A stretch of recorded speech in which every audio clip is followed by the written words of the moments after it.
कैसे हो दोस्तों? सब ठीक? स्वागत है आप सभी का हमारी आज के इस वीडियो में। दोस्तों, हम वेक्टर्स करते जा रहे थे। वेक्टर्स में हमने प्रोडक्ट्स ख़त्म कर दिए हैं, क्वाड्रपल प्रोडक्ट तक हमने ख़त्म करा है। इसके आगे देखो, वैसे तुम्हारे इस सेमेस्टर में यानी कि फर्स्ट सेमेस्टर में मैकेनिक्स में जितना वेक्टर्स यूज़ होना था वो तो हम पूरा कर चुके हैं। ठीक है, इतना ही तुम्हारा यूज़ होगा, इससे ज़्यादा यूज़ नहीं होगा।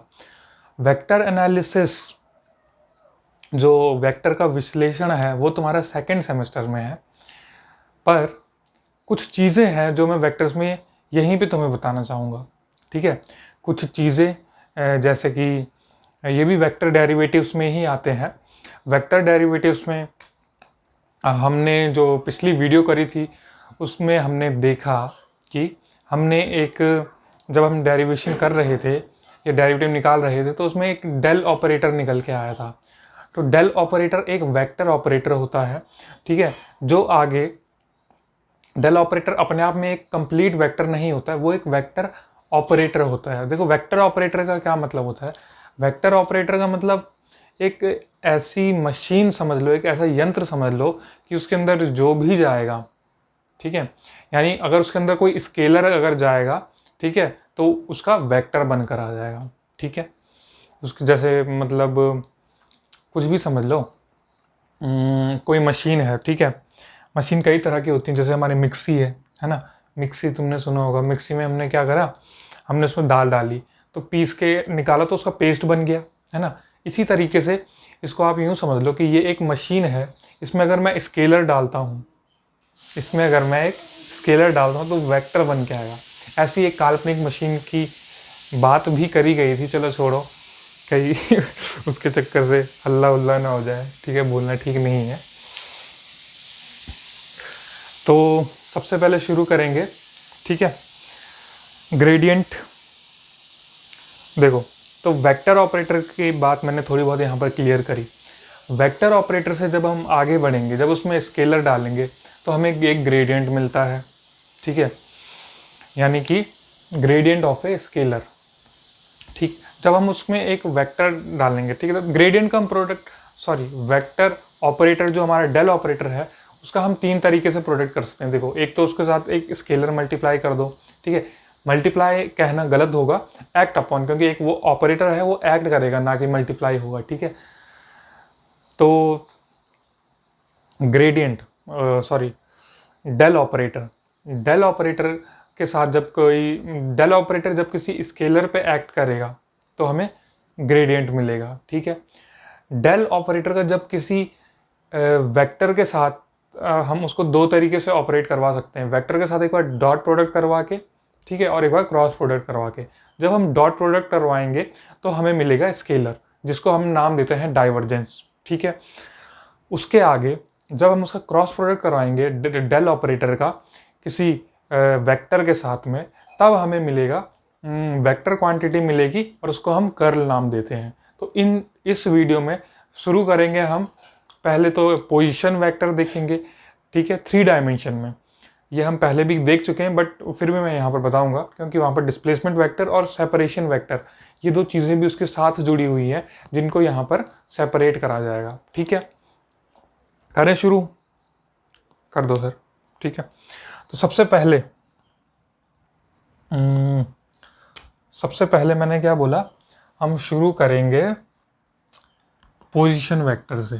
ठीक है, सबसे पहले शुरू करेंगे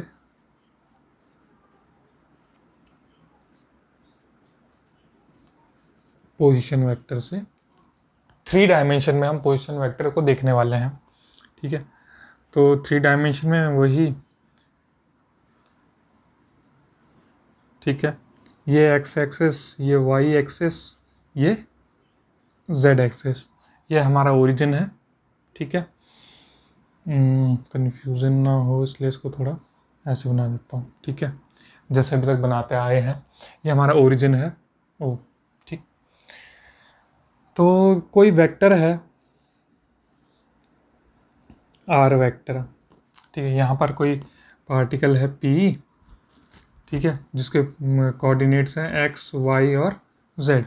ठीक है, तो ये वाली जो लाइन बनी ये इसका जेड कोऑर्डिनेट हो गया, ये इसका z कोऑर्डिनेट हो गया, ठीक है। यहाँ से जो लाइन बनेगी ऐसे में, ये इसका y कोऑर्डिनेट हो जाएगा, और यहाँ से जो ये लाइन बनेगी ये इसका x कोऑर्डिनेट हो जाएगा, ये इसका y कोऑर्डिनेट हो जाएगा, ये इसका x कोऑर्डिनेट हो जाएगा, और ये इसका z कोऑर्डिनेट हो जाएगा, यहाँ से लेकर पूरा इस पॉइंट तक, ठीक है। ये z कोऑर्डिनेट हो जाएगा इसका।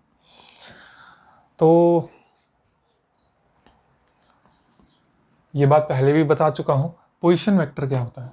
पोजीशन वेक्टर एक ऐसा वेक्टर या एक स्ट्रेट लाइन जो कि ओरिजिन से उस पार्टिकल तक जाती है, ठीक है, उस पार्टिकल की पोजीशन तक जाती है, ठीक है, उसको हम कहते हैं पोजीशन वेक्टर। ये हमें क्या क्या बताता है? एक तो ये पार्टिकल की पोजीशन बताता है जो कि उसके नाम में है, दूसरा ये बताता है हमें उसका डिस्प्लेसमेंट कितना है यहाँ से, ठीक है, यानी कि मैग्नीट्यूड, ठीक है, डिस्प्लेसमेंट बताता है, मैग्नीट्यूड बताता है और डायरेक्शन बताता है। डिस्प्लेसमेंट और मैग्नीट्यूड एक ही चीज़ है, पोजीशन, मैग्नीट्यूड और डायरेक्शन इस वेक्टर का, ठीक है।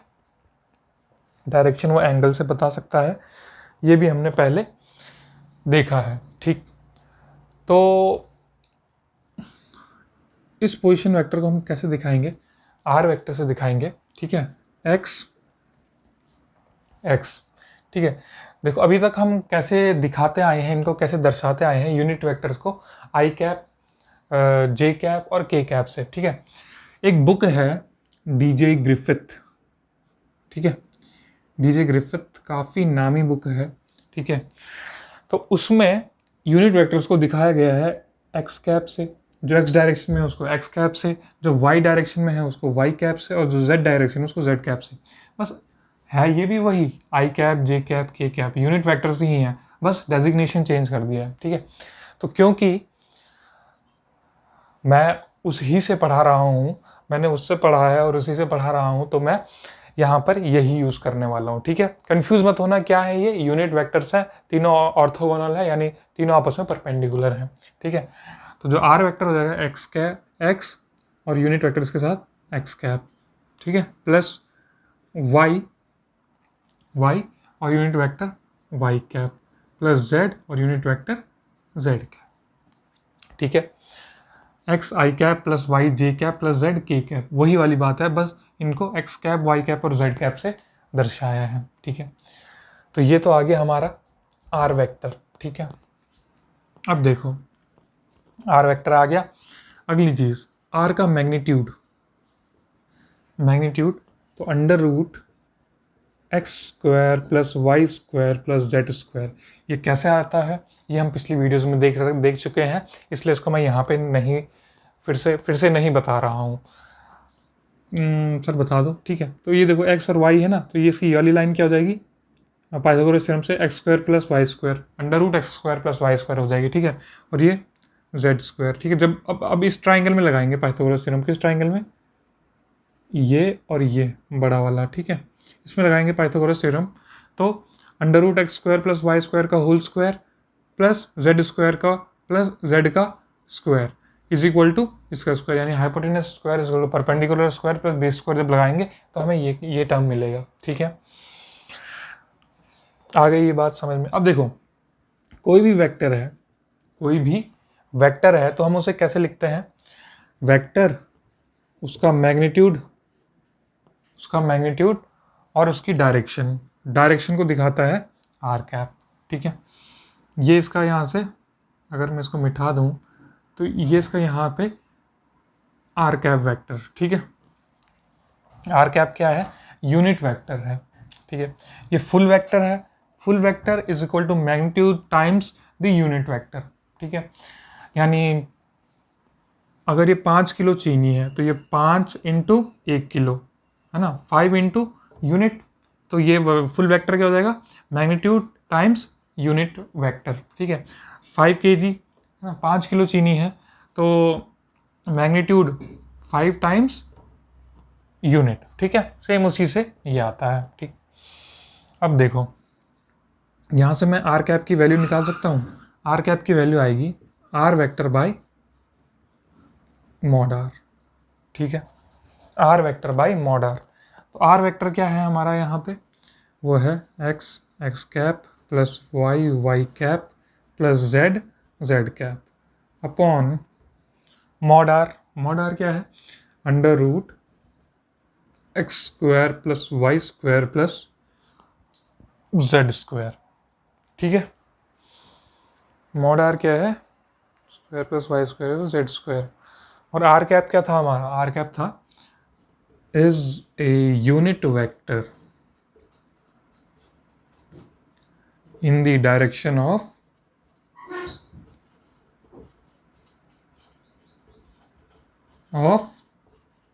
आर। जो हमारा फुल वेक्टर है उसी की डायरेक्शन में जो यूनिट वेक्टर है वो है आर कैप। ठीक है, तो इतनी चीज़ें तुम्हें ध्यान रखनी है पोजीशन वेक्टर के लिए या पोजीशन वेक्टर के बारे में। ठीक है, अब अगला देखो, अगला है, तो देखो इस पार्टिकल के कोऑर्डिनेट से x, y, z, ठीक है, x, y, z, अगर सब में थोड़ा थोड़ा डिस्प्लेसमेंट होगा, x में थोड़ा सा डिस्प्लेसमेंट हुआ, x plus del x, del कौन सा वाला लगाऊं, ये वाला, y plus del y, z plus del z। ठीक है, मैंने शायद डेल छोटा वाला लगाया है, डेल भी नहीं लगाया, डायरेक्ट डी लगाया, इन्फिनिटेसिमल डिस्प्लेसमेंट लिया है। ठीक है, तो d x plus d y plus d z. ठीक है,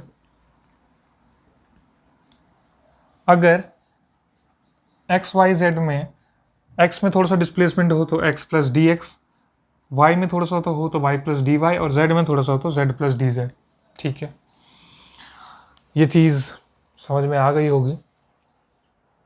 ठीक है, तो डिस्प्लेसमेंट कितना हुआ है, डिस्प्लेसमेंट कितना हुआ है, तो डी एक्स, डी वाई और डी जेड। ठीक है, एक्स वाई जेड से बनता है हमारा आर वेक्टर, इससे हमारा बनेगा r plus d r vector, है ना, r plus d r vector. तो इस वेक्टर को मैं क्या नाम दे सकता हूँ, d r vector, d x d y d z. इसमें हम क्या लगा देते हैं, यूनिट वेक्टर साथ में लगा देते हैं, x cap y cap plus z cap. ठीक है, यूनिट वेक्टर को हम शुरू में लगाएं या आखिर में लगाएं, क्या फ़र्क पड़ता है। ठीक है, तो ये जो डी आर आ गया ना हमारा, डी आर, वैसे ग्रिफिथ में इसको डी आई से दर्शाया गया है। किससे दर्शाया गया है, डी आई से। जो हमारा डी आई है वही है हमारा डिस्प्लेसमेंट वेक्टर, ये है हमारा डिस्प्लेसमेंट वेक्टर। डिस्प्लेसमेंट वेक्टर को हमने डी आई बोल दिया। ठीक है, डी आई, ठीक, x cap d x plus y cap d y plus z cap d z. ठीक है, आ गई बात समझ में, इसको मैं यहाँ पे डी आई लिख देता हूँ। ठीक है, जो छोटा सा डिस्प्लेसमेंट था उसको हम डी आई बोल देंगे। ठीक है, क्लियर, ऑल क्लियर, क्लियर। ठीक, अब आगे देखो, आगे मैंने इसमें क्या बताना है, अगला चीज़ जो है वो है सेपरेशन वेक्टर। ओहो, डस्टर कहाँ गया, डस्टर आज डब्बे में ही पड़ा है, अब तक बाहर नहीं निकाला। ठीक है, सेपरेशन वेक्टर उसे भी चलो यहीं पे देख लेते हैं, सेपरेशन वेक्टर को भी यहीं पे देख लेते हैं, या मिटा दूँ, मिटा ही देता हूँ, थोड़ी ज़्यादा जगह लगेगी मेरे को। ठीक है, सेपरेशन वेक्टर देखते हैं। ठीक है, ये तुम नोट कर रहे हो ना, कर रहे हो नोट, अच्छे बच्चे हो। पोजीशन देख लिया हमने, डिस्प्लेसमेंट हमने देखा, अब सेपरेशन वेक्टर, ये क्या नई चीज़ है, होता ये भी कुछ कुछ डिस्प्लेसमेंट की ही तरह है। ठीक है, होता कुछ कुछ ये भी डिस्प्लेसमेंट की ही तरह है, पर आओ देखें क्या है ये। देखो, जब हमने वेक्टर शुरू किया था तो हमने डिस्प्लेसमेंट वेक्टर देखा था। ठीक है, डिस्प्लेसमेंट वेक्टर में क्या था, ये कोई वेक्टर आर है। ठीक है, वो एक्स वाई प्लेन में देखा था हमने। ठीक है, ये vector r plus d are है, ठीक। तो ये भी कोई ना कोई वेक्टर होगा, ठीक है, ये भी कोई ना कोई वेक्टर होगा। इस पॉइंट को अगर मैं बोल दूं सोर्स पॉइंट, इस चीज़ को हम कब पढ़ाते हैं? देखो, इस चीज़ को हम तब पढ़ाते हैं जब हम सेकेंड सेमेस्टर में आ जाते हैं, और सेकेंड सेमेस्टर में हमारे पास क्या है, इलेक्ट्रिसिटी एंड मैग्नेटिज्म। तो इलेक्ट्रिसिटी और मैग्नेटिज्म में टर्म्स आते हैं फील्ड, ठीक है। उसमें एक टर्म आता है फील्ड। फील्ड क्या होता है?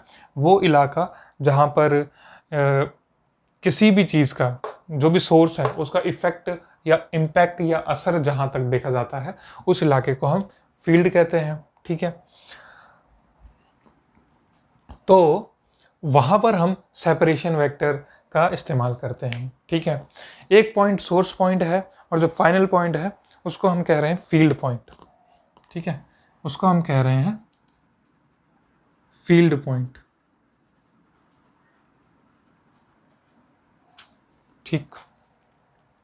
एक वेक्टर हमारा आर है और दूसरा, अच्छा इन्होंने आर डैश और आर करके लिया है, ठीक है। देखो, एक वेक्टर आर डैश है और इसको हमने आर वेक्टर लिया, ये इसका सोर्स पॉइंट था, ये इसका फील्ड पॉइंट है, ठीक है। तो इस वेक्टर को देखो, ये जो ये सेपरेशन वेक्टर है, इसको मैं कुछ ऐसे दिखाऊंगा। देखो मेरा आर ये ऐसा है यहाँ से सीधा, पर इसको मैं दिखाने के लिए थोड़ा टेढ़ा यूज़ करता हूँ, ठीक है। उन्होंने कैसा यूज़ करा है, उन्होंने ऐसा, कैसा, ऐसा कुछ यूज़ किया है यहाँ पे ना, छः जैसा, हिंदी वाला छः जैसा यहाँ पे कुछ बनाया है, जो छा होता है, छा से छतरी वाला सा, ऐसा कुछ बनाया है, ठीक है। देख लो, हम मान लो ये इसको यूज़ कर रहे हैं, ठीक। तो ये जो वेक्टर आएगा ना, ये क्या आएगा, देखो आर डैश प्लस ये इज इक्वल टू आर, यही आना चाहिए था, हम ये निकाल रहे हैं। तो ये क्या आ जाएगा, ये थोड़ा ऊपर, ठीक है, ये आ जाएगा r minus r dash. R minus r dash, r के कुछ कोऑर्डिनेट्स होंगे, ठीक है, आर के कोऑर्डिनेट्स होंगे x i cap plus y j cap plus z k cap, ठीक है। और इसके होंगे आर डैश के x dash I cap, x dash x cap, क्योंकि अभी तक हम एक्स कैप में कर चल रहे हैं ना, x dash x cap plus y dash y cap plus z dash z cap. तो इसको मैं कैसे लिख सकता हूँ, आर माइनस आर डैश, ठीक है, x minus x dash x cap plus Y minus Y dash y cap plus Z minus Z dash z cap. तुम्हारे मन से के कैप सुनाई दिया, मुझे आवाज़ आई, ठीक है। तो ये जो ये वेक्टर है ना, इसको हम कहते हैं सेपरेशन वेक्टर, इसको हम क्या कहते हैं, सेपरेशन वेक्टर, ठीक है। अगर मैं इसका मैग्नीट्यूड निकालूं, अगर मैं इसका मैग्नीट्यूड निकालूं, ठीक है, यह है मैग्नीट्यूड ऑफ सेपरेशन वेक्टर, तो फिर वही कहानी, under root X minus x dash का square plus Y minus Y dash का square plus Z minus Z dash का स्क्वायर, ठीक है। कैमरा ठीक ठाक दिख रहा है ना? मार्कर थोड़ा फेंट हो गया, दूसरा मार्कर यूज़ कर लेता हूँ, ठीक। तो जो ये हमारा सेपरेशन वेक्टर आएगा ना, ये आएगा एक्स माइनस एक्स डैश का whole square plus Y minus Y dash का whole square plus Z minus Z dash का होल स्क्वायर, और ये पूरा का पूरा टर्म अंडर रूट में, ठीक है। अब देखो, अब इसको भी जब हम लिखेंगे ना, full vector is equal to इसका मैग्नीट्यूड इनटू इसका यूनिट वेक्टर, ठीक है। तो यूनिट वेक्टर को अगर मैं निकालता हूँ तो यूनिट वेक्टर आ जाएगा magnitude upon, sorry, full vector, ये फुल वेक्टर अपॉन मैग्नीट्यूड, ठीक है। तो बस फुल वेक्टर की जगह ये लिख दो और मैग्नीट्यूड की जगह ये लिख दो अपॉन में यहाँ पे, ठीक है। फुल वेक्टर की जगह ये और मैग्नीट्यूड की जगह ये अपॉन में, ये तुम्हारा इसका यूनिट वेक्टर का एक्सप्रेशन भी निकल आया, ठीक है। हो गया सेपरेशन वेक्टर क्लियर। अब सेपरेशन वेक्टर के बाद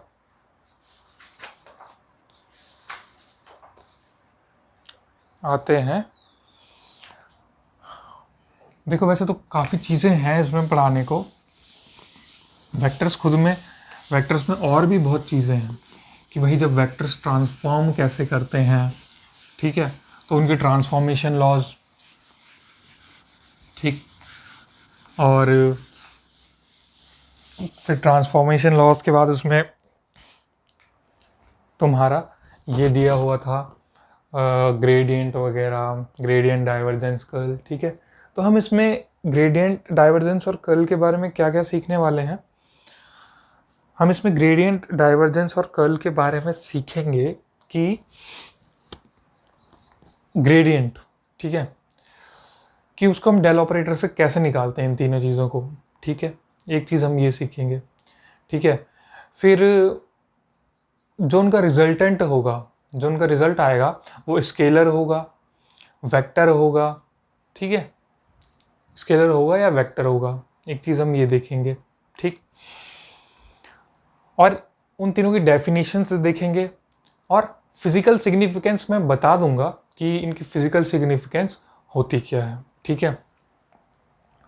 तो कहानी शुरू कहाँ से करेंगे, कहानी शुरू करेंगे, देखो जब हम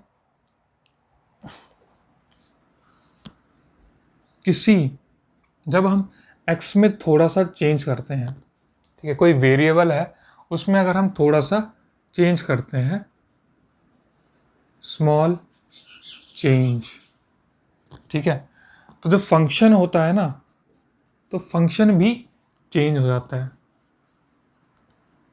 फंक्शन में भी चेंज आ जाता है ना, ये हम पढ़ते आए हैं अभी तक।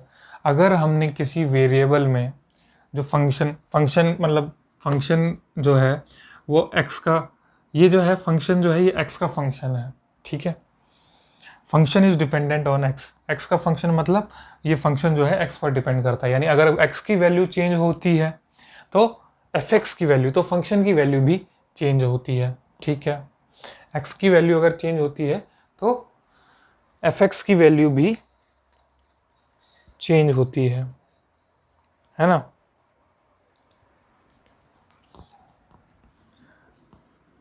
तो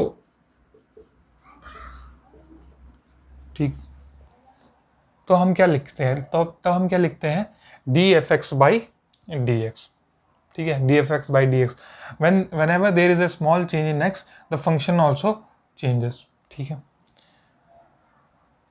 अब देखो, तो ये तो एक ऐसा फंक्शन था जो एक वेरिएबल पे डिपेंड कर रहा है, ठीक है, ये एक ऐसा फंक्शन है जो एक वेरिएबल पे डिपेंड कर रहा है। अगर हमारा फंक्शन जो है एक की बजाय 3 वेरिएबल पे डिपेंड करे, एक के बजाय 3 वेरिएबल पे डिपेंड करे, तो तब क्या कहानी होगी, ठीक है। अगर x में भी चेंज आएगा तो भी फंक्शन बदलेगा, y और z में उस टाइम नहीं आया है, ठीक है, y में चेंज आया तो भी फंक्शन बदलेगा, z में चेंज आया तो भी फंक्शन बदलेगा, और अगर तीनों के तीनों में भी चेंज आ रहा है तो भी फंक्शन बदलेगा, ठीक। तो इसको हम कैसे दर्शा सकते हैं, इसको हम दर्शाएंगे, देखो एक थ्योरम होती है पार्शियल डेरिवेटिव की, ठीक है, इसको समझाया गया है एग्जाम्पल देके।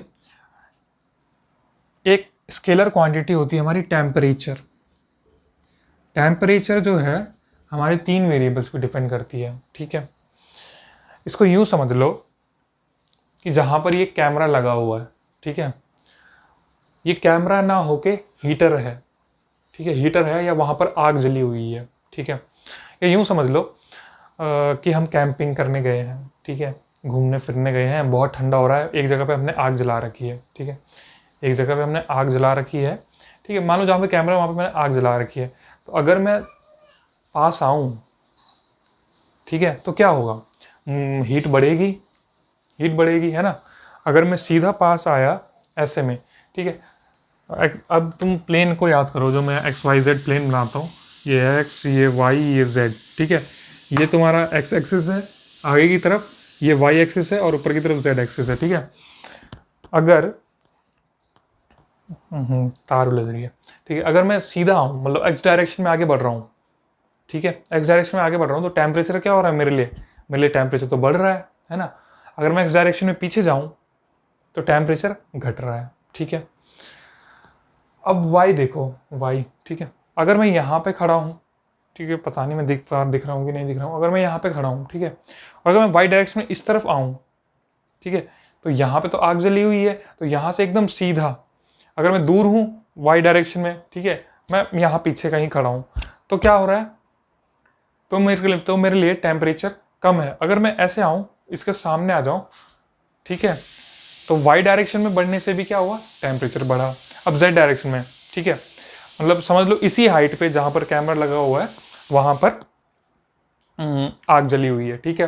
तो अगर मैं नीचे बैठा हुआ हूँ, ठीक है, अगर मैं मान लो ज़मीन पे बैठ जाऊँ, ठीक है, तो क्या होगा, वहाँ पर टेम्परेचर कम होगा। और अगर मैं खड़ा होके आऊँ, तो अगर मैं अगर खड़ा होऊंगा तो क्या होगा, मैं आग के पास आ रहा हूँगा, और आग के पास जब आऊँगा तो टेम्परेचर बढ़ेगा। तो इस तरीके से मैंने दिखा दिया आपको कि टेम्परेचर जो है 3 वेरिएबल्स पे डिपेंड करता है। जितने भी हमारे कोऑर्डिनेट्स होते हैं एक्स वाई जेड, उन तीनों पर टेम्परेचर डिपेंड करता है, ठीक। एक कहानी क्लियर, ठीक है। अब इसके चेंज को दिखाने के लिए, ठीक है, इसके चेंज को दिखाने के लिए हम क्या करेंगे, डी टी करेंगे। जो भी हमारा टेम्परेचर है उसका डी टी कर देंगे। डी टी यानी कि उसको पार्शियली डिफ्रेंशिएट करने की कोशिश करेंगे। तो पार्शियल डिफ्रेंशिएशन को देखो, ये तो डी है, स्मॉल डी। पार्शियल डिफ्रेंशिएशन के लिए मैं साइन करूँगा ये भी डेल है, ठीक है। तो del by del x, del T by del x, ठीक है, और डी एक्स, ठीक है। पहले टी का एक्स के रिस्पेक्ट में पार्शियल डिफ्रेंशिएशन और फिर कंप्लीट, ठीक है, plus del T by del y, t का वाई के रिस्पेक्ट में, ठीक है, और यहाँ पर d y, plus del T by del z, z के रिस्पेक्ट में, और डी जेड, ठीक। दिख रहा है ना, फोकस ठीक तो है, ठीक लग रहा है मुझे, ठीक है। 27 मिनट का वीडियो होगा, तो ये आ जाएगा del T by del z d z, ठीक है। अब देखो, क्या मैं इसको ऐसे लिख सकता हूँ, del by del x plus del by del y plus del by del z, ठीक है। और यहाँ पे लिख देता हूँ डी एक्स डी वाई और डी जेड, ठीक। अब देखो, हम करने के बाद क्या वाले हैं, हम इन दोनों का प्रोडक्ट लेने वाले हैं, ठीक है, ये प्लस ये प्लस। अब देखो, तो मैं लिख देता हूँ इसको del T by del x, del T by del y, del T by del z, ठीक है। तो टी का अगर मैं इनमें से कॉमन ले लूँ, टी क्या ले लूँ, कॉमन, टी मैंने यहाँ पे कॉमन ले लिया, ठीक है, टी कॉमन ले लिया। अब देखो, इसके साथ हमें एक और क्वांटिटी ज़रूरी है, एक्स कैप होना चाहिए, यहाँ पर वाई कैप होना चाहिए, और यहाँ पर जेड कैप होना चाहिए। ऐसे ही यहाँ पर एक्स कैप होना चाहिए, यहाँ पर वाई कैप होना चाहिए, यहाँ पर जेड कैप होना चाहिए, ठीक है। अब देखो, जब मैं इस टर्म की और इस टर्म की मल्टीप्लाई करूँगा, ये डॉट है, ठीक है, टी को मैं यहाँ पे लिखूँ, यहाँ पे लिख देता हूँ, ठीक। अब देखो, जब मैं इस टर्म और इस टर्म की मल्टीप्लाई करूँगा तो ये हो जाएगा डेल बाई डेल एक्स और डी एक्स, और एक्स कैप का हो जाएगा कॉस 0 1। तो हमें मिलेगा del by del x D x, del by del x D x, और टी तो मैंने यहाँ पर कॉमन लिया, तो टी को अंदर डाल दूंगा तो del T by del x D X मिल जाएगा। ऐसे ही अगर मैं इस टर्म और इस टर्म की मल्टीप्लाई करूँगा तो क्या मिलेगा, del by del y d y, है ना, del by del y d y, और इन दोनों के मिलेंगे तो del by del z d z, ठीक है। तो इसको मैंने ऐसे लिख दिया। तो ये जो चीज़ है ना, तुम्हें ये दिख रही है, ये जो चीज़ है, ये हमने क्या कर दिया, हमने इस टेम्परेचर का यही चीज़ कहाँ है, वो ये D F x by D x, इसी को हमने टेम्परेचर के लिए ऐसे एक्सटेंड कर दिया। तो जो 3 वेरिएबल के लिए हमने इस कहानी को ऐसे एक्सटेंड करा, है ना, ठीक। फिर हमने इसको स्प्लिट कर दिया, यानी जिन जिन दोनों के प्रोडक्ट से ये आया उन दोनों में स्प्लिट कर दिया, ठीक है। अब देखो, इस टी को वैसे यहाँ पर लिखना ही ठीक होता। क्यों? अब देखो ये चीज़ आ गई है ना, इसको हम कहते हैं, ये एक ऑपरेटर है। ऑपरेटर ना कह के वेक्टर ऑपरेटर मुझे कहना चाहिए, ठीक है, जिसको हम कहते हैं डेल ऑपरेटर। इसको कहते हैं हम डेल ऑपरेटर, ठीक है। सिर्फ ये डेल है, सिर्फ इसको हम डेल ऑपरेटर कहते हैं। ये डेल टी जो ये पूरे टर्म है, डेल टी जो ये पूरा टर्म है, और ये देखो ये हमने निकाला था अभी, इसको हमने क्या बोला था, डी आई, है ना, ये हमने भी बताया था डिस्प्लेसमेंट वेक्टर, ये डी आई है, ठीक है। ये जो डेल है इसमें, इसको तो डेल ऑपरेटर कहेंगे, पर ये जो पूरा सर्किल है डेल टी, इसको हम कहेंगे ग्रेडियंट ऑफ टेम्परेचर, ठीक है। ग्रेडियंट का क्या मतलब होता है सर? ठीक है, ग्रेडियंट का क्या मतलब होता है?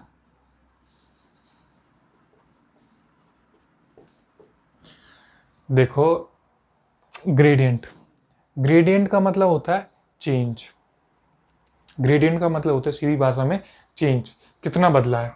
जहां पर आग बदली हुई जहां पर आग जली हुई है, अगर मैं उसकी तरफ बढ़ूं, आग की तरफ जाऊं, तो टेम्परेचर क्या हो रहा है, चेंज हो रहा है। अगर मैं उससे पीछे जाऊं तो टेम्परेचर क्या हो रहा है, चेंज, ठीक है। तो इसी चेंज को हम कहते हैं ग्रेडियंट,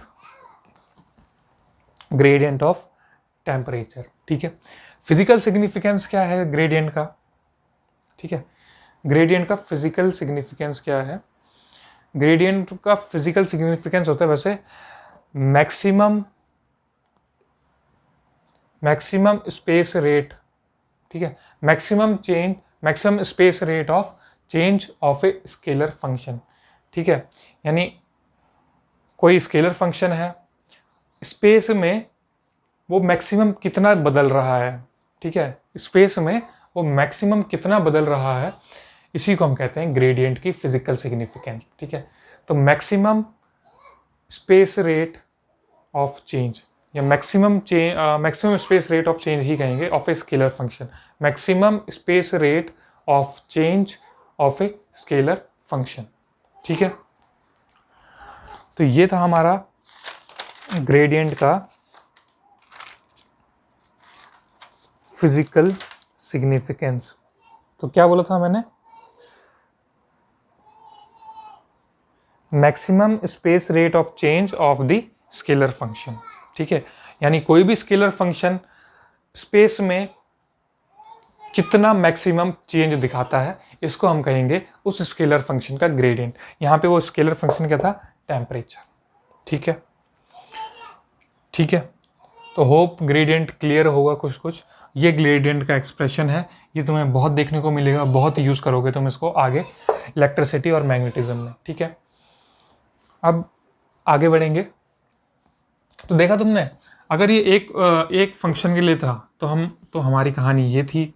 अगर इसी को हमने तो मतलब एक फंक्शन के लिए नहीं, अगर कोई एक फंक्शन है जो एक वेरिएबल पर डिपेंड करता है, तो उसके लिए ये कहानी थी।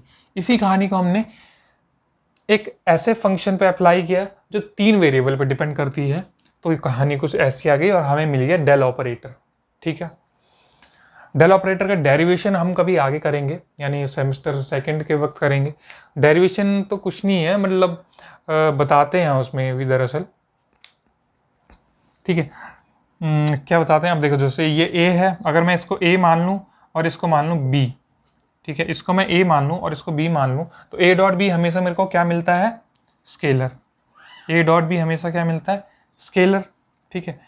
मुझे पता नहीं है ये ए क्या है, मुझे ये नहीं पता है कि ये स्केलर है या वेक्टर है, ठीक है। बट हमें बी का मुझे पता है कि बी तो वेक्टर है ही, ये डिस्प्लेसमेंट वेक्टर भी हमने देखा। इसका मुझे पता नहीं है, तो क्या होगा, देखो ये क्या होना चाहिए, ए डॉट बी, जब हम वेक्टर प्रोडक्ट करते हैं, डॉट प्रोडक्ट करते हैं 2 वेक्टर्स का, तो ही हमें एक स्केलर मिलता है, ठीक है। अगर यहाँ पे स्केलर होता तो ये तो स्केलर मल्टीप्लिकेशन हो जाता है ना, स्केलर मल्टीप्लिकेशन होता तो वेक्टर मिलता, पर ए डॉट बी जब हम करते हैं डॉट प्रोडक्ट तो हमें स्केलर मिलता है, और उसके लिए ए को भी वेक्टर ही होना पड़ेगा, इसको भी एक वेक्टर ही होना पड़ेगा। इसीलिए हम इस डेल ऑपरेटर को वेक्टर ऑपरेटर बोलते हैं।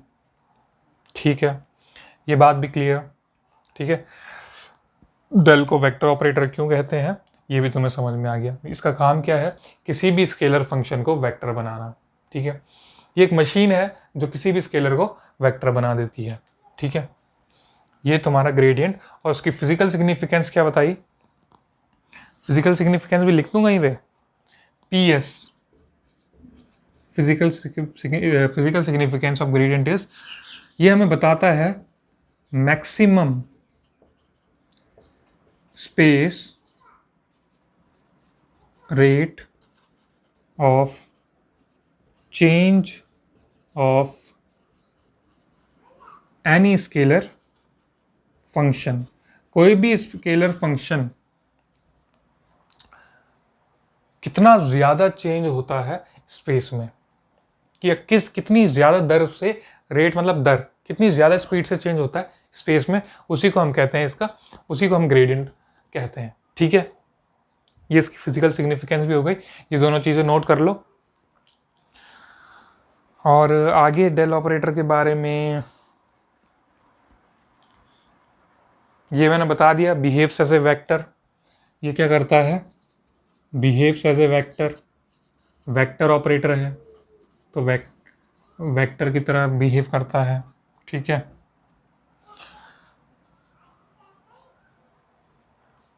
Behaves as a vector. और क्या चीज़ है जो तुम्हें बतानी है इसके बारे में, ये कभी भी वेक्टर के साथ मल्टीप्लाई नहीं होता है, ये वेक्टर पे एक्ट करता है। सॉरी, ये कभी भी किसी के साथ मल्टीप्लाई नहीं होता, ये स्केलर पे या वेक्टर पे एक्ट करता है। ठीक है, जैसे डेल है, तो यहाँ पे डेल ऑपरेटर की कहानी भी हो गई, ग्रेडियंट की कहानी भी हो गई। ठीक है, डेल है, ठीक है, डेल ऑपरेटर है हमारे पास। तो अगर मैं लिखूँ फाई कोई स्केलर है, ठीक है, फाई स्केलर है, तो फाई डेल, तो डेल क्या इसके ऊपर एक्ट कर रहा है? नहीं, ये तो स्केलर मल्टीप्लिकेशन ऑफ वेक्टर हो गया। ये स्केलर है, ये वेक्टर ऑपरेटर है, तो ये क्या हो गया, स्केलर मल्टीप्लिकेशन ऑफ वेक्टर। पर अगर मैं लिखता हूँ डेल फाई, अब ये डेल जो है, डेल ऑपरेटर जो है, ये इस फाई पे एक्ट करेगा, और इसको हम कहेंगे कि vector operator acts upon scalar phi. ठीक है, इन दोनों का मीनिंग अच्छे से क्लियर कर लो दिमाग में। ठीक है, तो ये थी तुम्हारी ग्रेडियंट की कहानी। अब डेल ऑपरेटर के बारे में मैंने कुछ चीज़ें लिखी हैं यहाँ पे, वो मैं तुम्हें बता देता हूँ।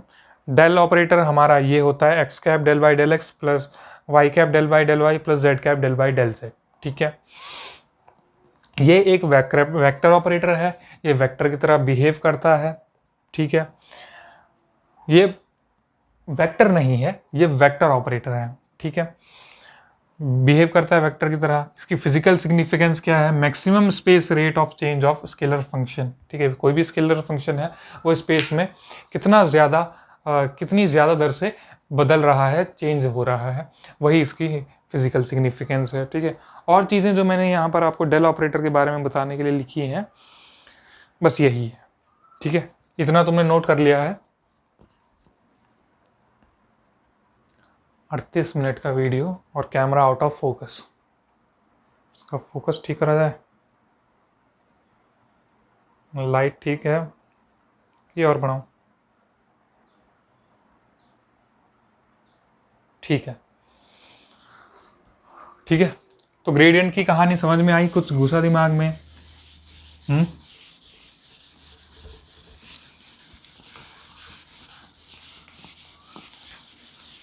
कोशिश तो करी है घुसाने की, जितना मुझे आता है, जितना मैं डिलीवर कर पा रहा हूँ, पूरी कोशिश कर रहा हूँ अपनी अच्छे से डिलीवर कर पाऊँ। ठीक है, यहाँ पर वैसे तो मैं पूरी तरीके से इनको नहीं बताऊँगा, पूरा हम कब पढ़ेंगे, जब हम सेकेंड सेमेस्टर में आएंगे। ठीक है, अभी हमें फर्स्ट सेमेस्टर करना है, मैकेनिक्स करनी है। ठीक है, बट थोड़ा थोड़ा इंट्रो मैं इनका तुम्हें दे रहा हूँ। ठीक, अब देखो, ये एक वेक्टर ऑपरेटर है। ठीक है, ये जब स्केलर पे एक्ट करता है, वेक्टर जब ऑपरेटर जब स्केलर पे एक्ट करेगा तो मैंने क्या बोला, ये हमें स्केलर देगा, ये हमें क्या देगा, स्केलर देगा। ओह, स्केलर क्यों बोल रहा हूँ मैं, वेक्टर ऑपरेटर है तो वेक्टर देगा ना, ठीक है, ये हमें वेक्टर देगा। ठीक है, वेक्टर ऑपरेटर जब भी किसी स्केलर पे एक्ट करेगा तो हमें वेक्टर देगा। ठीक है, अब देखो, अब हम इसे किसी वेक्टर पे एक्ट करवाएंगे, फाई तो स्केलर था, अब हम इसे किसी वेक्टर पे एक्ट करवाएंगे। तो डेल फाई क्या होता है या डेल टी क्या होता है, gradient of any scalar function, gradient of scalar, और ग्रेडियंट ऑफ स्केलर क्या होता है, इज ए वेक्टर। अभी हमने देखा क्यों होता है, ये ग्रेडियंट ऑफ स्केलर है, इसको हम पढ़ेंगे ग्रेडियंट ऑफ स्केलर, और वो क्या होता है, एक वेक्टर होता है। ठीक है, अब देखो, कोई वेक्टर है ए, ठीक है, वेक्टर ए के साथ अगर मैं इसका डॉट करवाऊं तो ये भी वेक्टर, ये भी वेक्टर। ठीक है, तो हमें क्या मिलेगा, हमें मिलेगा वेक्टर मिलेगा। सोचो, डेल डॉट ए, मान लो ए डॉट बी, तो ए डॉट बी क्या होता है, mod A mod B cos theta, mod A mod B cos theta, तो mod A scalar, mod B scalar, और कॉस थीटा अगर जीरो हो गया तो मॉड ए और मॉड बी बच जाएगा, बस कॉस 90 जीरो। ठीक है, तो ये हमें देता है, देखो mod A sorry A dot B, दो वेक्टर का जब हम डॉट प्रोडक्ट करते हैं या जिसको हम स्केलर प्रोडक्ट कहते हैं, तो हमें क्या मिलता है, हमें मिलता है स्केलर क्वांटिटी। ठीक है, हमें स्केलर मिलता है, इसको हम कहते हैं डाइवर्जेंस, इसको हम क्या कहते हैं, डाइवर्जेंस ऑफ ए वेक्टर। और जो डाइवर्जेंस ऑफ ए वेक्टर होता है वो क्या होता है, स्केलर। ठीक है, याद कर लेना। ठीक है, डाइवर्जेंस डॉट, है ना, डाइवर्जेंस का डी डॉट, ठीक है, ऐसे करके तुम इसे याद कर सकते हो। ठीक है, अब इसका जब मैं क्रॉस करवाऊं किसी वेक्टर के साथ, ये वेक्टर ऑपरेटर है तो इसके ऊपर वेक्टर लगा दो या ना लगाओ, ठीक है, तब भी चलेगा। डेल डॉट है, डेल डॉट तो हम कर चुके हैं, अब करेंगे क्रॉस, डेल क्रॉस ए जब हम करेंगे ना तो ये हमें वेक्टर देगा। Vector A cross vector B क्या मिलता है, वेक्टर मिलता है, वेक्टर प्रोडक्ट कहते हैं, वेक्टर प्रोडक्ट क्रॉस प्रोडक्ट। ठीक है, तो हमें वेक्टर मिलेगा, इसको हम कहते हैं कर्ल, क्या कहते हैं, कर्ल ऑफ ए वेक्टर, और कर्ल ऑफ ए वेक्टर क्या होता है, वेक्टर होता है। ठीक है, कर्ल। अब देख लेते हैं डाइवर्जेंस और कर्ल को फटाफट, इसमें तुम कर्ल क्रॉस प्रोडक्ट, कर्ल और क्रॉस, तो क्रॉस का क्या रिजल्ट क्या होता है, वेक्टर, तो ऐसे तुम याद कर सकते हो कि इसका रिजल्ट क्या आने वाला है। ठीक है, ग्रेडियंट ऑफ ए स्केलर, ठीक है भाई, वेक्टर ऑपरेटर जब भी किसी वेक्टर स्केलर पे एक्ट करेगा तो वेक्टर ऑपरेटर का काम क्या होता है, उसका जिंदगी में एक ही मकसद है, कोई भी स्केलर मिल जाए, कोई भी स्केलर मिल जाए उसको वो वेक्टर बना देगा। अब यही काम है तो यही करेगा ना। ठीक है, तो ये तो तुम ऐसे याद करोगे, डेल डॉट ए, ठीक है, वैसे तो सीधा सीधा मतलब है, ए डॉट बी क्या होता है, स्केलर होता है, स्केलर प्रोडक्ट होता है, तो डेल डॉट ए क्या होगा, स्केलर होगा, है ना। या फिर ऐसे याद कर लो, डाइवर्जेंस और डॉट, डाइवर्जेंस और dot product, divergence of a vector क्या होगा, स्केलर। ठीक है, del cross A cross B क्या होता है, वेक्टर होता है, वेक्टर प्रोडक्ट, तभी तो कहते हैं वेक्टर प्रोडक्ट क्रॉस प्रोडक्ट। ठीक है, तो इनका रिजल्ट हमें वेक्टर मिलेगा। ठीक है, तो कर्ल ऑफ ए वेक्टर क्या मिलेगा, हमें वेक्टर मिलेगा। ठीक है, इसको कर्ल और क्रॉस से हम याद कर सकते हैं, तो कर्ल और क्रॉस से याद कर सकते हैं तो हमें वेक्टर मिलेगा। ठीक है, तो ग्रेडियंट तो हमने देख लिया है काफी हद तक। अब क्या देखेंगे हम, अब देखेंगे हम डाइवर्जेंस। ग्रेडियंट का फिजिकल सिग्निफिकेंस भी तुम्हें समझ में आ गया, maximum space rate of change of any scalar. ठीक है, अब हम बात करेंगे, ग्रेडियंट हम कर चुके हैं, ग्रेडियंट के बाद मैंने बोला डाइवर्जेंस।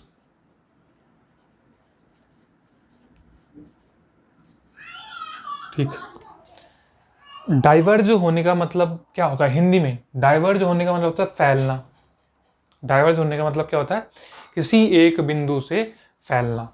ठीक है, मैंने टॉर्च जलाई तो उसकी लाइट क्या होती है, फैलती है, यूं करके फैलती है, डाइवर्ज होती है। ठीक है, तो डाइवर्जेंस कोई पॉइंट है, ठीक है, कोई पॉइंट है,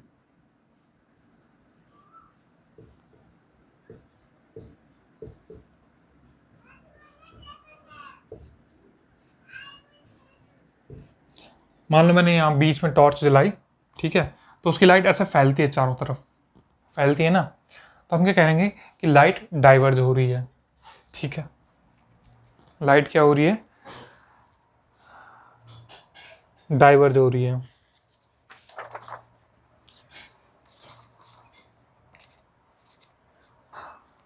ठीक, अब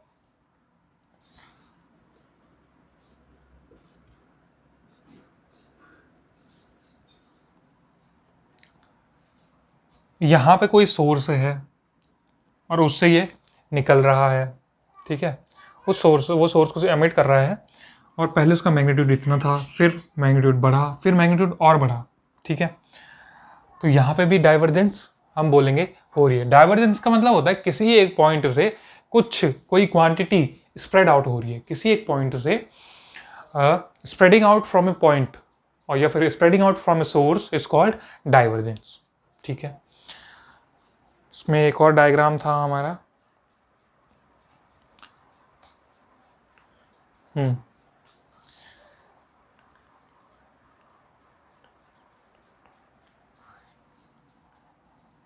एक और डायग्राम क्या था,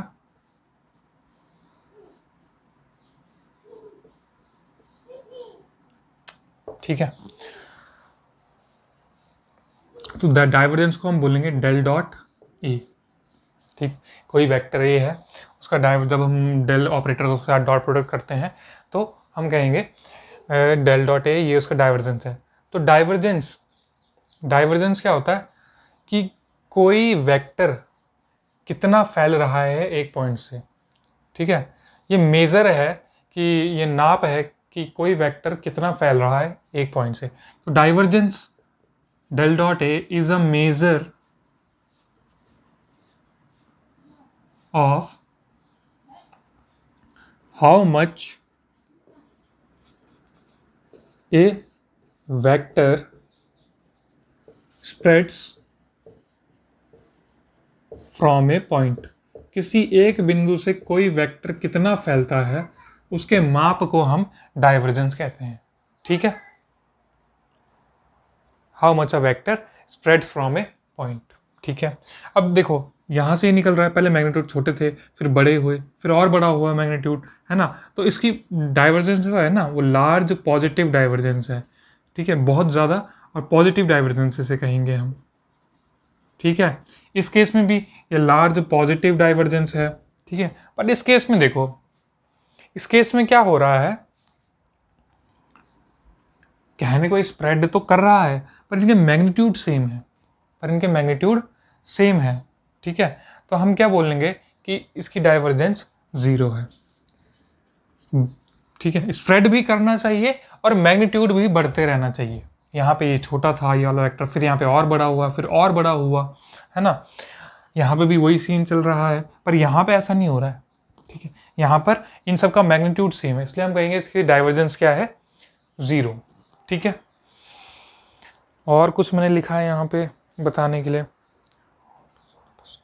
ठीक है, एक एग्जाम्पल है इसके लिए ग्रिफिथ में ही। ठीक है, कोई पॉन्ड है, ठीक है, पॉन्ड में हमने क्या करा, जैसे झाड़ू की सीखें होती है ना हमारी, झाड़ू की सीखें, ठीक है, छोटी छोटी सीख ऐसे करके हमने यहाँ पे डाल दी। अगर मैं इस पॉइंट में वो सीखें डाल दूँ तो वो सीखें क्या होंगी, ऐसे बाहर को डाइवर्ज करने लगेंगी, ऐसे बाहर को डाइवर्ज करने लगेंगी। तो उस पॉइंट को हम कहेंगे पॉइंट ऑफ पॉजिटिव डाइवर्जेंस। इस पॉइंट को हम कहेंगे पॉइंट ऑफ पॉजिटिव डाइवर्जेंस। ठीक है, और अगर वो डाइवर्ज नहीं करती हैं, डाइवर्जेंस का उल्टा होता है कन्वर्ज करना, एक पॉइंट पे आकर मिल जाना, एक पॉइंट पे आकर मिल जाना। ऐसा लाइट रेज में भी होता है। लाइट रेज एक पॉइंट से अगर निकल रही हैं तो हम कहते हैं डाइवर्ज हो रही है, अगर उस पॉइंट पे आकर मिल रही हैं तो हम कहते हैं कन्वर्ज हो रही है। ठीक है, तो अगर इसका उल्टा हो रहा है, किसी एक पॉइंट पे आके ये सीखें जो है मिल जाती हैं, बाहर को नहीं जाती हैं, डाइवर्ज नहीं होती, मिल जाती हैं, तो हम क्या कहेंगे, हम कहेंगे कि वो पॉइंट है पॉइंट ऑफ नेगेटिव डाइवर्जेंस। ठीक है, पॉइंट ऑफ नेगेटिव डाइवर्जेंस। जो पॉइंट ऑफ पॉजिटिव डाइवर्जेंस होता है, या उसको हम सोर्स या फॉसेट कह सकते हैं। पॉइंट ऑफ पॉजिटिव डाइवर्जेंस को हम सोर्स या फॉसेट कहते हैं। ठीक है, और जो पॉइंट ऑफ नेगेटिव डाइवर्जेंस होता है, नेगेटिव डाइवर्जेंस, उसको हम क्या कहते हैं, उसको हम सिंक कहते हैं, सिंक या ड्रेन। ठीक है, सिंक या ड्रेन कहते हैं। ठीक है, पॉइंट ऑफ नेगेटिव डाइवर्जेंस का हो या पॉइंट ऑफ कन्वर्जेंस का हो, उसको हम सिंक या ड्रेन कहते हैं। अब डाइवर्जेंस का फिजिकल सिग्निफिकेंस, पीएस, इसका फिजिकल सिग्निफिकेंस क्या है? तो डाइवर्जेंस का फिजिकल सिग्निफिकेंस जो है ना, इसका फिजिकल सिग्निफिकेंस हमें ये बताता है कि कोई क्यूब है, ठीक है, कोई क्यूब है, उससे कितना फ्लक्स या फ्लक्स पर यूनिट वॉल्यूम, ठीक है, फ्लक्स, कोई क्यूब ही नहीं हो, कोई भी वॉल्यूम हो, फ्लक्स पर यूनिट वॉल्यूम, ये है हमारे डाइवर्जेंस की फिजिकल सिग्निफिकेंस। ठीक है, ये कोई पॉइंट सोर्स है, इससे चारों तरफ रेज निकल रही हैं। ये सर्कल या स्फीयर, अगर 3 डायमेंशन में बोलें तो स्फीयर, इस स्फीयर से कितना फ्लक्स, इस स्फीयर के अंदर, या जो यूनिट स्फीयर है, यूनिट वॉल्यूम का जो ये स्फीयर है, इसके अंदर कितना फ्लक्स है, कितना फ्लक्स है, वही है हमारा डाइवर्जेंस। ठीक है, या हम कहें कि इस स्फीयर से पर यूनिट वॉल्यूम में कितना फ्लक्स है। ठीक है, और कुछ नहीं बोलेंगे, कितना फ्लक्स निकल रहा है। ठीक है, हम बोलेंगे इस पर यूनिट वॉल्यूम में जितना फ्लक्स है उसी को हम कहेंगे इसकी डाइवर्जेंस। ठीक है, ये था तुम्हारा पीएस, यानी कि physical significance of divergence, flux per unit volume. ठीक है, इतना इंट्रो काफी है डाइवर्जेंस का। ठीक है, ठीक, अब आखिरी चीज देखते हैं हम, नोट करते रहो, मजा आ रहा है तो बता देना कि सर मजा आ रहा है, समझ में आ रहा है। ठीक है, क्योंकि अगर समझ में नहीं आ रहा होगा और तुम बोलोगे भी नहीं तो मुझे कैसे पता चलेगा। और ये ज़रूर बताना यार कि मैं गलती क्या कर रहा हूँ, क्या खामियां हैं मुझ में। ठीक है, ताकि मैं इम्प्रूव कर सकूँ, और अगर कुछ अच्छा कर रहा हूँ तो वो भी ज़रूर बताना। ठीक है, तारीफ हो तारीफ किसे अच्छी नहीं लगती, और बुराई किसी को अच्छी नहीं लगती है, केवल उनको छोड़कर जो इम्प्रूव करना चाहते हैं। ठीक है, criticism is necessary for improvement. ठीक है, आखिर में हम देखेंगे डेल, सब डेल ऑपरेटर का ही खेल है। ठीक है, डेल का अगर हम किसी वेक्टर ए के साथ वो करें, क्या करें, क्रॉस प्रोडक्ट करें, उससे पहले यार एक चीज मैं तुम्हें बता दूं। ठीक है, चलो उसको लास्ट में समराइज करेंगे, नहीं अभी बता देता हूं। ठीक है, डेल डॉट ए है, ठीक है, डेल डॉट ए है, तो इसको मैथमेटिकली कैसे निकालेंगे? देखो ये क्या था, x cap del by del x plus y cap del by del y plus z cap del by del z, है ना। तो ये तो था हमारा डेल ऑपरेटर। ए वेक्टर क्या है, सीधे सीधे बस वहाँ पे ए लिख देता हूँ। ठीक है, या मैं देख रहा हूँ उसको कंपोनेंट्स में तो नहीं तोड़ा मैंने, नहीं तोड़ा है ए वेक्टर, तो मैं इसको लिखूंगा x cap del by del x of A vector plus y cap del by del Y of ये वेक्टर, और z cap del by del Z of vector A. ठीक है, ये आ गया तुम्हारा डेल डॉट ए। ऐसे ही हमने स्केलर के लिए देखना था। ये तो क्या है, डाइवर्जेंस ऑफ ए वेक्टर, यह है डाइवर्जेंस ऑफ ए वेक्टर। हमने ग्रेडियंट के लिए नहीं देखा। ग्रेडियंट क्या होता है?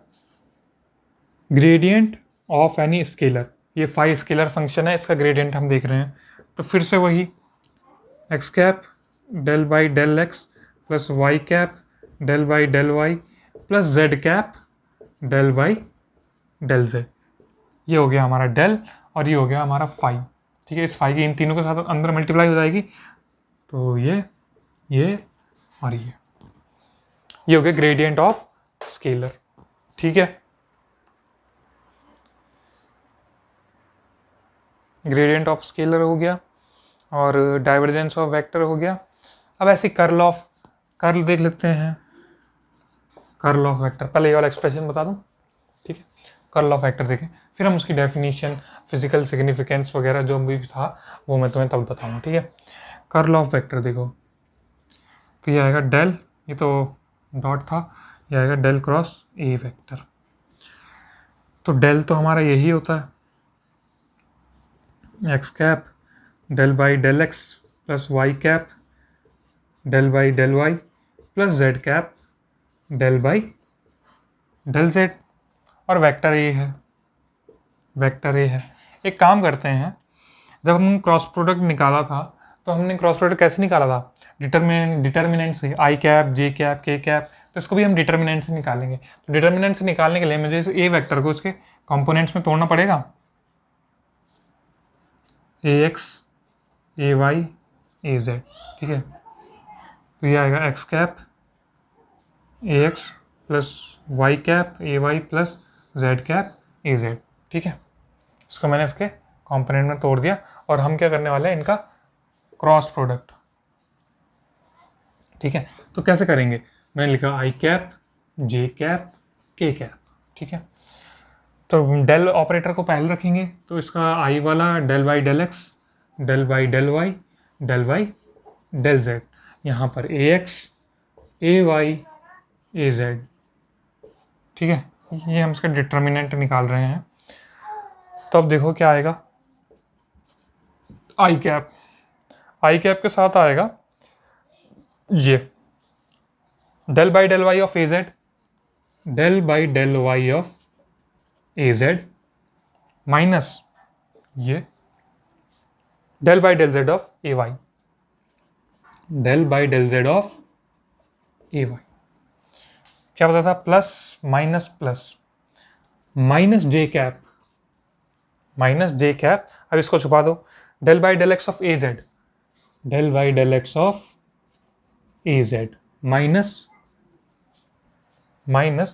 Del by del Z of A x, del by del Z of A x, फिर आखिर में प्लस के कैप को जब छुपाएंगे तो del by del x of A Y, del by del x of A Y और minus del by del Y of A x, del by del Y of A X. तो ऐसे हम curl निकालेंगे और ये तुम्हारा इन तीनों का छोटा छोटा एक्सप्रेशन।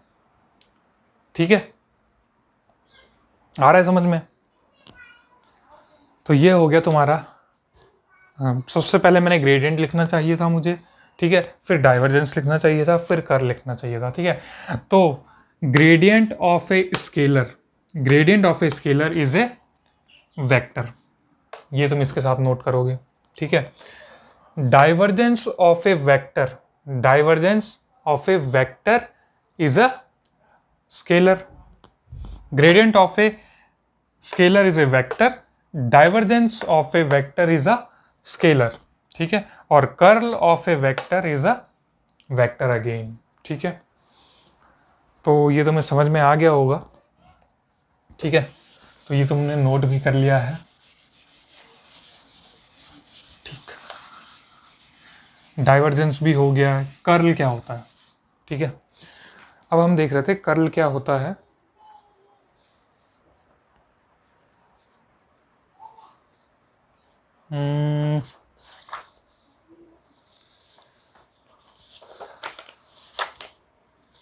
अरे यार कहाँ गया,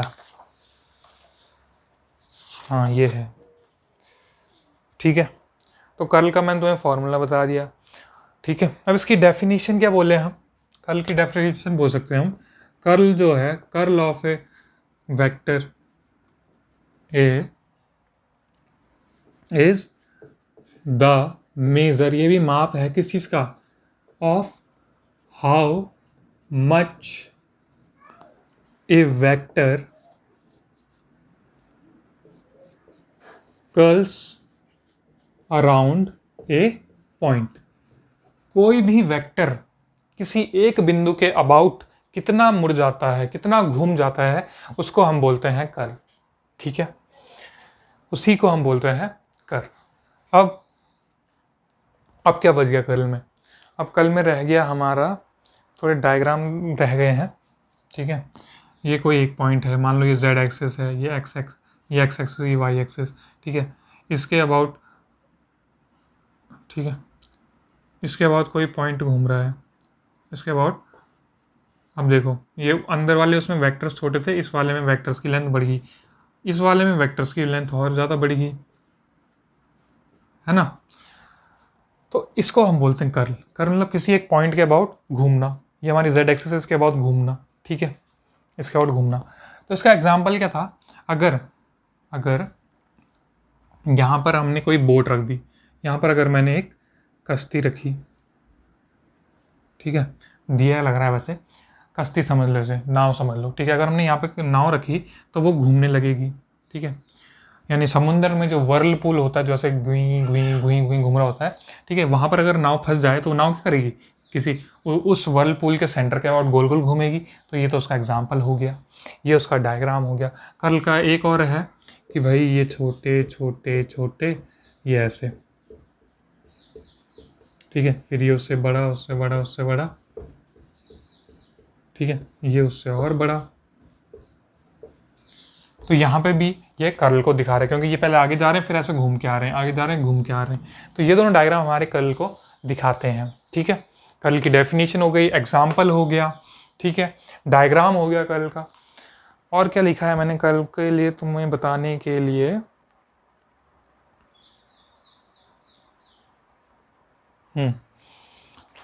तो कर्ल में इतना ही लिखा है बस। अब एक इसका फिजिकल सिग्निफिकेंस रह गया है कर्ल का बताने के लिए, ठीक है।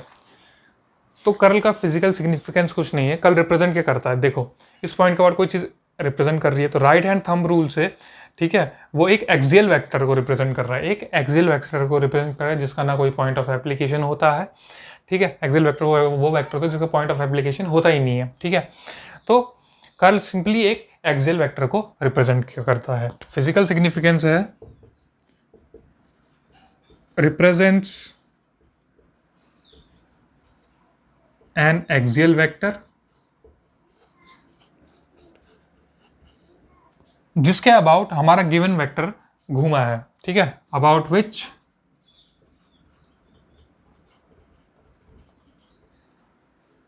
गिवन वेक्टर कर्ल्ड, ठीक है, कितना घूम, जिसके अबाउट हमारा गिवन वेक्टर घूमा है उसी को, ठीक है, जिसके अबाउट हमारा गिवन वेक्टर घूमा है, ठीक है,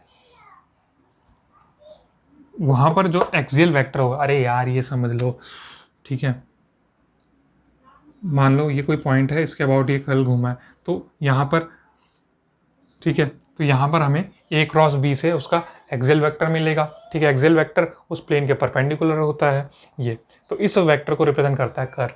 कर्ल को हम सर्कुलेशन भी बोलते हैं कि कितना घूमा है, सर्कुलेशन, ठीक है।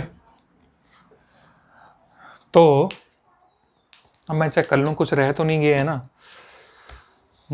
ज्योमेट्रिकल इंटरप्रिटेशन, ज्योमेट्रिकल इंटरप्रिटेशन भी हो गया है, ग्रेडियंट हो गया, डाइवर्जेंस हो गया, कर्ल हो गया, ठीक है। अब फिलहाल के लिए हम वेक्टर को इतना ही रखेंगे, इससे आगे जो हमारा वेक्टर होगा वो हम सेकंड सेमेस्टर में करेंगे, ठीक है, सेकंड सेमेस्टर में करेंगे जब वहाँ पर पहुँचेंगे, ठीक। तो वेक्टर के लिए मैं उम्मीद करता हूँ तुमने ये सारी की सारी वीडियोस एंजॉय करी होंगी अच्छे से, ठीक है। कमेंट डाउन करके ये भी चीज़ बता देना जो मैंने पिछली वीडियो में भी पूछी थी कि मैं सीरीज़ जो रख रहा हूँ ना, मैं यूँ रखना चाह रहा हूँ कि भाई ये सेमेस्टर 1 की है तो सेमेस्टर 1 के प्लेलिस्ट में पूरी वीडियो नंबर 1 से जितनी भी वीडियो बनेगी वहाँ तक होगा।